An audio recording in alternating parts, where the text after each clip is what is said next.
하나님의 말씀은 열왕기하서 6장 1절부터 제가 7절을 보겠습니다. 읽습니다.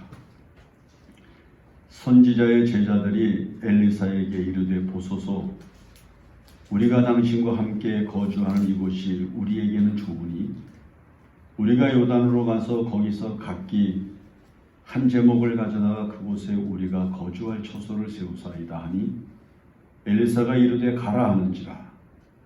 그 하나가 이르되 청하건대 당신도 종들과 함께 하소서 하니, 엘리사가 이르되 내가 가리라 하고 드디어 그들과 함께 가니라. 무리가 요단에 이르러 나무를 베더니 한 사람이 나무를 벨 때에 쇠도끼가 물에 떨어진지라.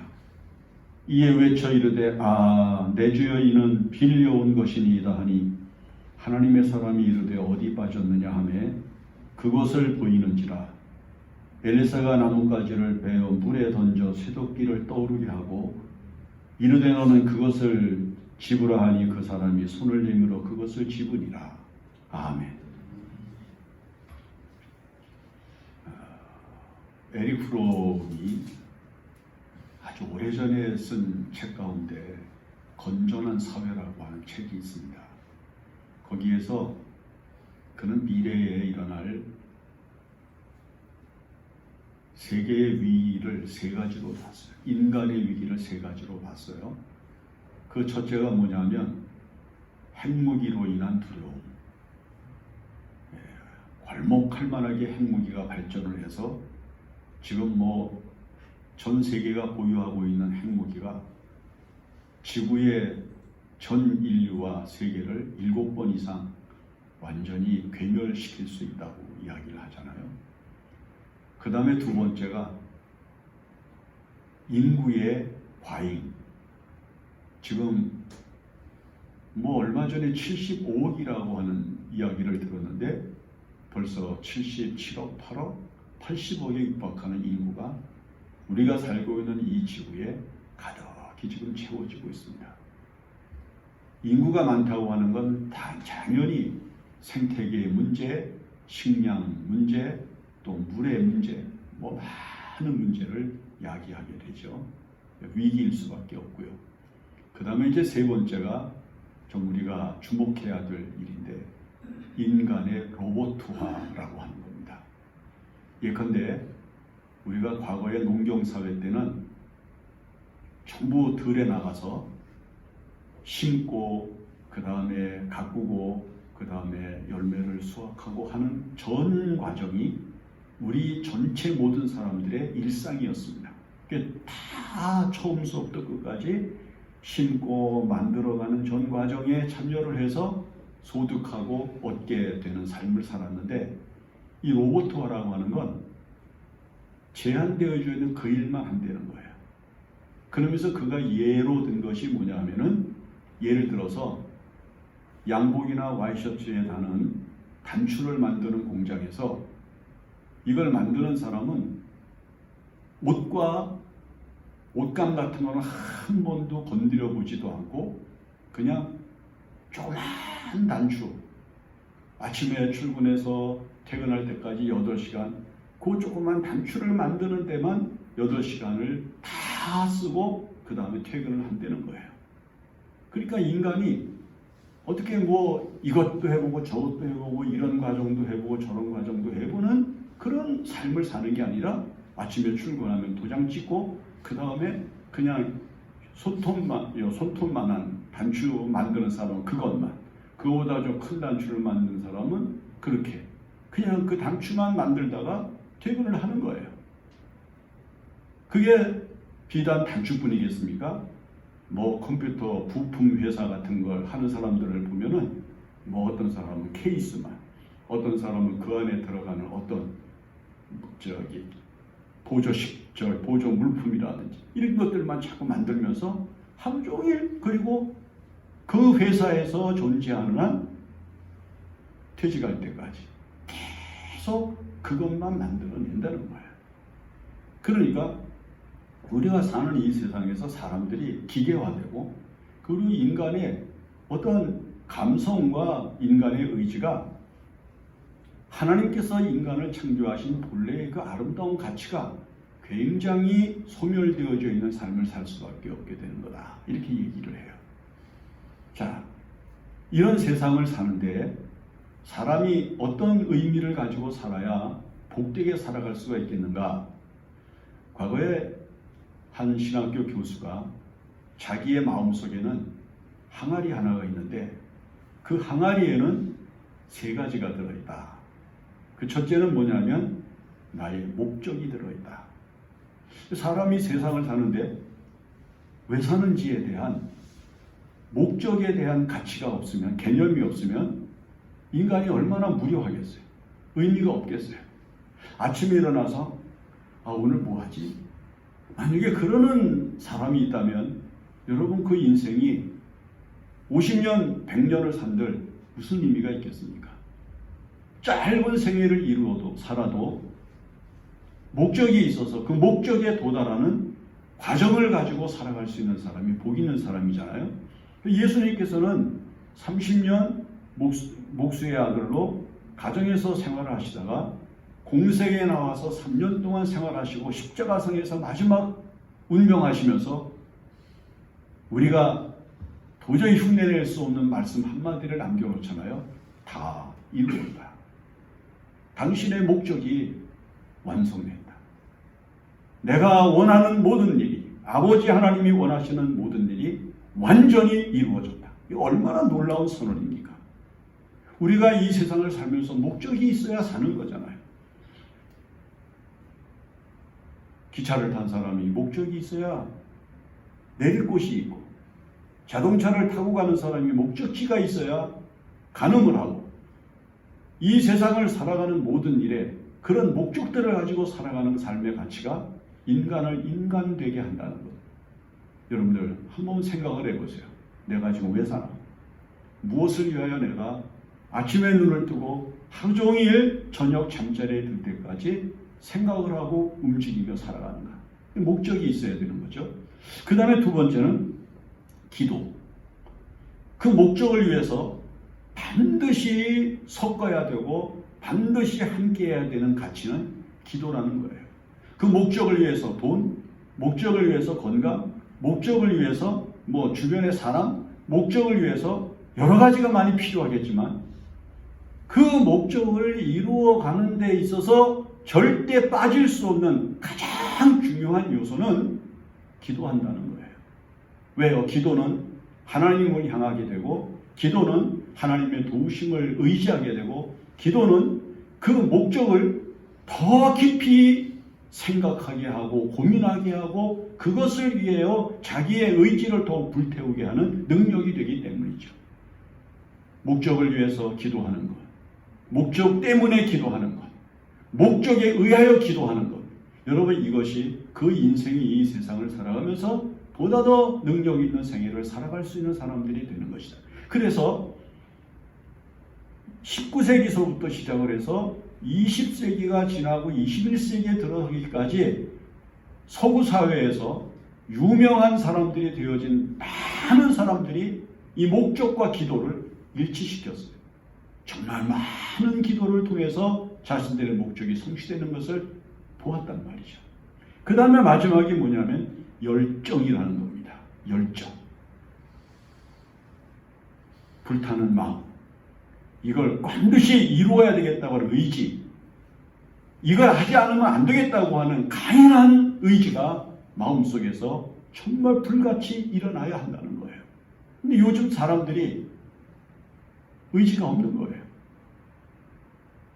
사람들이 의지가 없어서 싸우려고 안 해요.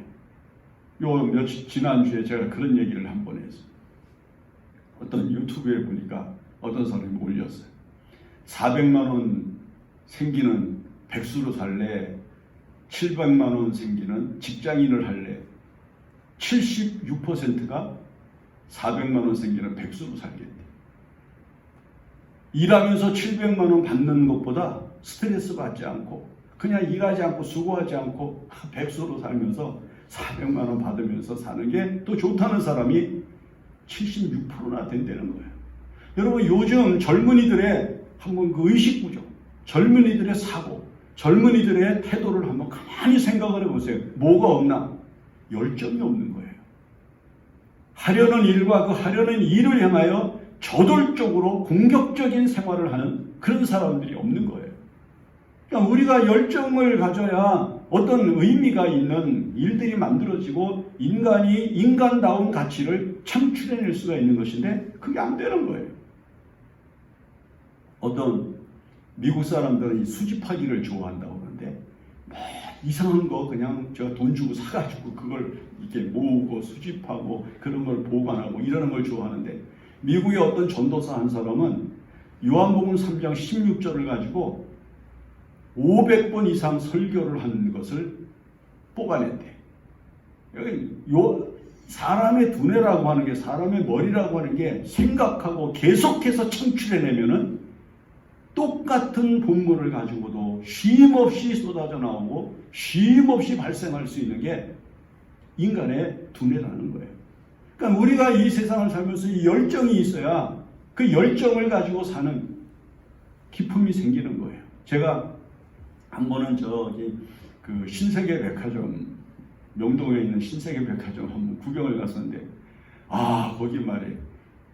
옛날에 앙드레 김이라고 하는 그 디자이너가 있잖아요. 그 사람은 이상하게 꼭 이런 저기 하얀 저기로 만든 장포 같은 옷을 휘날리고 이렇게 다녀요. 근데 이 사람이 그 신세계 백화점 안을 그렇게 하고서 이거 막 돌아다니는데 내가 그랬어요. 난 저도 못 읽겠는데.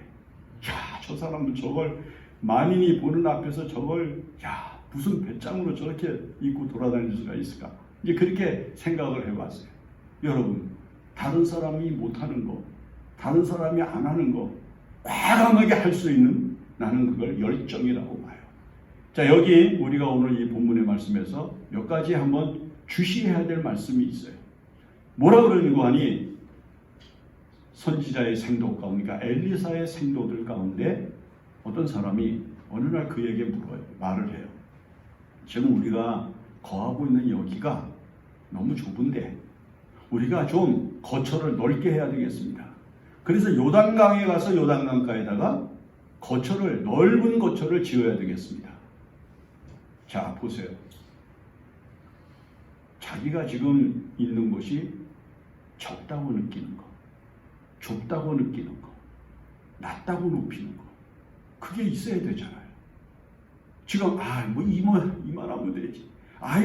뭐가 더 필요해. 여러분, 이런 사람에게는 발전이 있을 수가 없잖아요. 우리 문재인 전 대통령이 중국에 갔을 때 시진핑이 아주 유명한 말을 해줬대요. 옛날 사람이 한 말을 인용을 하면서 더 멀리 보려면 한 계단을 더 올라가야 되는 거다. 한 층을 더 올라가야 되는 거다. 자, 똑같은 층에서 더 멀리 바라볼 수 있는 시야가 열리겠는가? 더 멀리 보려면 한 층을 더 올라가라. 이게 중국 사람들의 사고예요. 자, 지금 사람이 세상을 살면서 그냥 여기 좋은데 여러분 이러는 사람은 발전 못 하잖아요. 근데 여기 선지자의 생도가 하는 말이 지금 우리가 있는 여기가 거처가 너무 좁습니다. 요단강에 가서 집을 지어서 좀 큰 걸 만들어서 우리가 거기서 사는 게 좋겠습니다. 이렇게 얘기를 하잖아요. 여러분, 좀 좁다고 생각을 해보세요. 좀 작다고 생각을 해보세요. 좀 낮다고 생각을 해보세요. 나에게는 좀 넓은 세계가, 나에게는 좀 높은 세계가, 나에게는 좀 큰 세계가, 나에게는 좀 깊은 세계가, 나에게는 더 높은 세계가 필요하다고 하는 이런 은총을 생각하면서 여러분 한번 무슨 일이든지 해봐야 되겠다고 하는 거룩한 가치를 그 마음속에서 끌어올려야 된다는 거예요. 지금에 만족하십니까? 그럴 수 없잖아요. 지금 여러분들의 생활에, 지금 여러분들의 삶에, 그리고 지금 여러분들이 하고 있는 일에 만족합니까? 그럴 수 없잖아요. 존 낙스가 기도를 할 때 하나님, 스코틀랜드를 내게 주십시오. 그렇지 않으면 내가 죽겠나이다. 놀라운 기도를 하잖아요. 그 사람은 옆에 있는 사람들, 주변에 있는 사람들에게 복음을 전하는 것에서 만족하려 하지 아니하고 스코틀랜드 전체를 나에게 주십시오.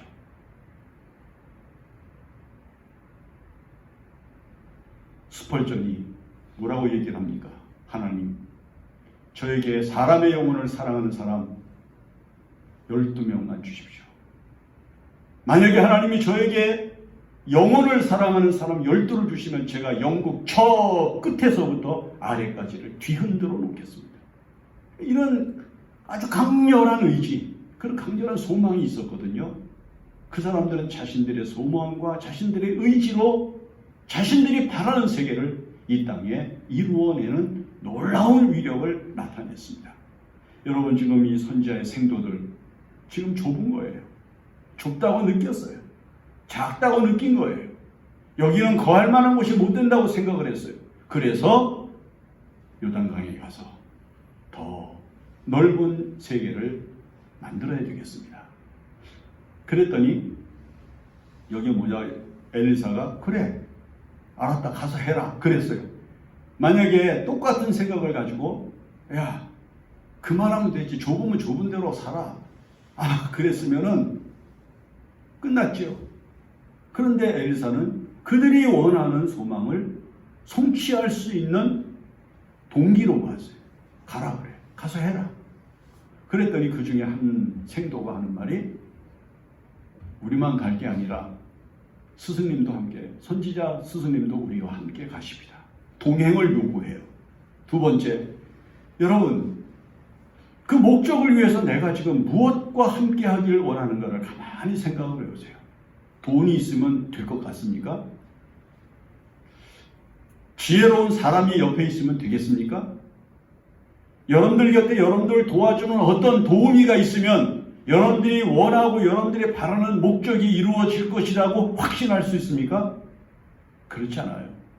이사야 30장에서 하나님께서는 이스라엘 백성들을 향해서 뭐라고 말씀하는가 하니 이렇게 말씀을 해요. 애굽으로 도움을 구하러 내려가는 자들은 화 있을진저. 그렇게 말씀을 하시면서 애굽은 하나님이 아니다. 애굽은 신이 아니다. 애굽은 육체다. 애굽에 있는 말과 애굽에 있는 사람들은 신이 아니며 육체라. 그들은 어떤 사람들이고 하니 남을 도와주다가 망할 수 있는 인간이라는 것을 잊지 마라. 만약에 그 도움이 잘못되면 도움을 받는 자와 도움을 도와주는 자가 함께 망하게 되는 것이다. 아주 하나님이 단호하게 말씀을 하시면서 너희는 나를 의지해라. 나 외에는 너희에게 도움이 없다. 이렇게 말씀을 하셔요. 여러분, 나보다 좀 크고 나보다 더 멋있어 보이고 나보다 더 든든해 보이는 그것을 의지하고 내가 지금 원하고 내가 바라고 내가 이루고자 하는 목적을 향해서 달려간다면 실패할 수 있겠죠. 그러나 하나님이 함께 하시고 하나님이 우리의 동행을 이루어 주시고 우리의 연약함을 붙들어 주시고 우리의 부족함을 채워주시는 능력으로 함께 하신다면 반드시 우리의 목적이 완성되고 그리고 성공적인 아름다운 모습을 만들어낼 수 있을 것이라고 확신할 수 있다는 겁니다. 오늘 여러분들이 이 세상을 살면서 꼭 주님이 곁에 계신가를 확인해 보시기를 바랍니다. 그분이 여러분들과 함께 가고 있으며 여러분들 곁에 계시며 여러분들과 어디에서든지 곁에 계시는 하나님의 능력으로 존재하고 있는가를 늘 확인해 볼 수 있어야 한다는 겁니다. 그런데 사람들이 목적을 위해서 일할 때 위기가 있잖아요. 여러분 야구 선수들 가운데 투수가 얼마나 중요한 역할을 합니까? 근데 해설자들이 가끔 해설하는 소리를 들으면요, 아무리 그날 컨디션이 좋은 그 투수라도요 9회를 던지는 동안에 평균 3번 정도 위기가 온대요. 그렇게 잘 던지다가 갑자기 슬럼프가 오고 갑자기 위기를 만나게 되는데 9회전을 하는 동안에 9회전을 던지는 동안에 평균 3번 정도는 위기가 온다는 거예요. 여러분 인간이 세상을 살면서 위기가 없는 사람이 있어요? 여러 가지 형태로 위기가 와요. 내가 전혀 예상하지 못하고 내가 전혀 상상하지 못했던 곳에서 위기가 와서 나를 주춤거리게 하고 나를 물러나게 하고 나를 침체시킵니다. 엘리야 같은 사람에게 위기가 오리라 누가 생각을 합니까? 갈멜산에서 850명이나 되는 아세라 그리고 바알의 선지자들과 싸워 이기면서 그들을 모두 처치할 수 있는 놀라운 능력을 발휘하고 그의 기도에 의해서 하나님이 불을 내리시면서 영광을 나타내시고 죽은 아이를 살리고 양식이 떨어지지 않게 하시는 능력 있는 기도를 그의 마음속에 일으키신 하나님께서 주신 은혜가 있는 엘리야도 여러분 이세벨이 너 내 이맘때에 내가 너 살아있게 하면 신들이 내게 벌을 내릴 것이다 라고 저주하면서 악독한 말을 표현할 때 엘리야의 마음에 큰 침체가 다가오고 두려움이 다가오면서 호렙산을 향해서 40주야를 도망을 가잖아요. 그 사람은 위기가 와요. 힘든 일이 다가와요. 그런데 이 위기 앞에 인간이 할 수 있는 가장 큰 것이 뭐냐면 바로 부르짖는 거예요. 기도하는 거. 여기 생도가 뭐라고 얘기를 합니까? 도끼를 가지고 나무를 찍다가 날이 빠졌는데 이는 빌어온 것입니다. 자기 게 아니에요. 남의 거 가지고 한 거예요. 그러니 이 사람은 집을 지을 수 있는 나무를 펼 수도 없을 뿐 아니라 이 도끼를 물어줘야 된단 말이에요. 여러분 지금 이 엘리사 시대에 이 도끼라고 하는 건 굉장히 값어치가 나갈 수밖에 없는 물건이거든요. 근데 이걸 지금 물에 빠뜨렸으니 이 사람이 얼마나 황당하겠습니까? 그러나 그는 지체하지 아니하고 동행 중에 있고 동행한 엘리사를 향해서 이는 빌려온 것입니다 라고 울부짖습니다. 여러분 힘든 거, 괴로운 거, 속상한 거, 막막한 거 누구에게나 다가옵니다. 그런데 그때 하나님 앞에 간절히 기도하는 은혜가 있어야 되는 거예요. 스펄전 목사가 자기 친구하고 둘이 오늘 이렇게 이제 농촌길을 이렇게 가고 있는데 그 농가에 이게 담이 있어요. 그런데 거기에 가끔 소가 그 담 있는 밑에 이렇게 서서 그 소가 머리를 들어서 담 위에 꼭대기 위에 머리가 이렇게 올랐다가 다시 내려가고 그러는 거예요. 그래서 스펄전 목사가 친구하고 가다가 걸음을 멈추고 저 뭔가 하고 이렇게 봤더니 담에 바짝 그 소에 줄을 매가지고 묶어놨기 때문에 소가 좀 시원하고 넓은 데로 가지 못하고 그 답답한 벽 앞에서 그 하늘을 보려고 담 너머에 있는 세계를 보려고 고개를 쳐들고서는 이렇게 쳐다보고 목이 아프면은 다시 내리고 몇 번을 그렇게 하는 거예요. 그때 스펄전 목사가 큰 지혜를 그 광경을 보면서 얻습니다. 그래, 이 세상을 살면서 앞에 담이 쳐져 있어서 막막하게 내 앞을 가로막고 나를 답답하고 할 때 내가 할 수 있는 일이 뭔가? 고개를 들고 하늘을 보자. 고개를 들고 하나님을 보자. 하나님의 은혜를 보자. 하나님의 능력과 영광을 의지하자. 그가 그 소가 하는 행동을 보고 큰 감동을 받아가지고 평생을 살면서 그는 침체가 오고 답답한 일이 생기고 힘든 일이 생기고 그 다음에 시험이 오면 언제나 그 담 앞에서 고개를 쳐들고 하늘을 향하여 고개를 쳐들던 소를 생각하면서 언제든지 여유 있게 그 문제들을 넘어갔다는 거예요. 여러분 힘들 때 기도해야 돼요. 어려울 때 기도할 수밖에 없어요. 환난 날에 나를 부르라. 내가 너를 건지리니 내가 나를 영화롭게 하리로다. 뭐 성경은 말이죠. 처음서부터 끝까지 전부 하나님께서 너 힘들지? 그럼 기도해. 너 힘들지? 나한테 기도해. 너 힘들지? 왜 가만히 있니? 기도하지. 그거예요. 인간이 힘든데 하나님 앞에 기도하는 것 외에 무슨 방법이 있겠어요? 옛날에 손양원 목사님은 기도를 뭐라고 그랬는고 하니 기도는 노동이다 그랬어요. 여러분 노동한 만큼 품값을 받잖아요. 시골에서 이제 들에 나가서 일을 하면 그 일한 시간만큼 품값을 줘요. 그게 인간이 사는 사회의 계약이에요. 근데 하나님께서 기도하라고 그랬어. 환난을 당했냐 기도해라. 어려운 일 당했냐 기도해라. 힘든 일이냐 기도해라. 이렇게 말씀하셨으니까 하나님 앞에 우리가 하는 기도를 뭐하고 같은 의미로 해석을 그 손양호 목사님이 하시는 거니 노동시간하고 같은 맥락으로 본 거예요. 그래서 우리가 기도한 만큼 하나님이 은혜를 주시고 그 값을 주실 수 있다는 거예요. 기도한 만큼 품값이 온다는 거예요. 우리가 하나님 앞에 기도하는 게 그게 여유가 있을 때 하는 거고 그 다음에 기도해봐도 뭐 소용없는 짓이고 이게 아니라는 거예요. 기도는 노동이라는 거예요. 반드시 대가가 있고 반드시 그 기도에 대해서 하나님께서 보상하신다고 하는 확신을 가지고 기도하면 하나님의 은혜가 나타날 수밖에 없다는 거예요. 지금 이 생도가 자기가 빌려다가 지금 일하고 있는 도끼날에 빠져서 지금 물속에 건져 들어가 있는데 이걸 건질 방법이 없어. 아, 내 주여, 이는 빌려온 것입니다. 여러분, 그게 최선이잖아요. 자기의 스승 하나님의 능력과 영광을 가지고 있는 엘리사에게 아뢰면 이제 문제가 엘리사에게로 넘어간단 말이에요. 엘리사가 어떤 조치를 취해 주겠죠. 그런 믿음이죠. 근데 엘리사가 어떻게 해요?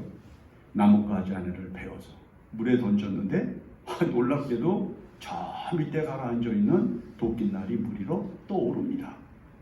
지구라, 회복이 됐어요. 여러분, 이건 무엇을 상징하는가? 이는 바로 예수 그리스도의 십자가를 상징하는 놀라운 신약의 사건과 그 맥락을 연결해 줍니다. 여러분, 이 나뭇가지가 일단 나무에서 끊어졌으면 죽은 거예요. 아무 능력을 발휘할 수 없어요. 그런데 이 나뭇가지가 물에 던져지자 저 밑에 가라앉아 있었던 쇳덩어리가 물 위로 떠오르는 거예요. 이런 놀라운 회복, 재생력, 이것은 갈보리 언덕에서 이미 죽은 나무 십자가로 고난을 받으신 예수 그리스도께서 우리의 인류를 회복시키시고 우리의 인류의 삶을 평화로 다시 인도해내시고 이 세상을 살아가면서 잃어버린 모든 자유와 행복과 평안과 건강과 기쁨을 회복시켜 주실 것을 약속하시는 거룩한 예표라는 거예요. 여러분들이 이 세상을 살아가면서 힘들 때 뭘 봅니까? 십자가를. 여러분들이 이 세상을 살아가면서 어려움이 있을 때 무엇을 봅니까? 예수 그리스도를. 예수를 바라봐라. 예수 그리스도가 답이라 그런 얘기예요. 예수 그리스도가 문제 해결의 답이 되는 거예요. 인생에서 사람들이 이것저것 다 해보다가 이제는 안 되니까 기도나 할까? 기도나가 아니죠. 기도해야죠. 그리고 예수 그리스도를 믿음으로 붙잡아야죠. 그러면 예수 그리스도는 우리가 잃어버린 것을, 우리가 상실한 것을, 우리가 놓친 것을 회복시키셔서 우리로 하여금 다시 우리에게 주어진 목적을 향하여 계속해서 살아갈 수 있는 힘이 되어 주신다는 것을 약속하신 것입니다. 오늘 여러분들이 예수 그리스도로 힘을 삼고 여러분들의 목적이 성취되는 그날을 믿음으로 바라보면서 열심히 살기를 바랍니다. 꼭 성공할 겁니다. 기도하십시다. 고마우신 하나님, 감사합니다. 우리가 이 세상을 살 때 목적이 있는 삶을 살게 하시고 그 목적을 위하여 힘써 기도하는 가운데 주님 응답하시는 영광을 보게 하여 주시기를 원합니다. 또 하나님 아버지, 우리에게 열정이 있게 하여 주시옵소서. 하나님, 바라는 것을 바라보면서 멍청하게 서 있는 것이 아니고 주저앉아 있는 것이 아니라 그 목적을 향하여 저돌적이고 공격적으로 살아가는 저희들 되게 하시고 하나님이 도우시는 은혜를 따라 때로 우리가 실패하고 잃어버리는 모든 것을 회복해가는 능력이 되게 하여 주시옵소서. 예수님의 이름으로 기도합니다. 아멘.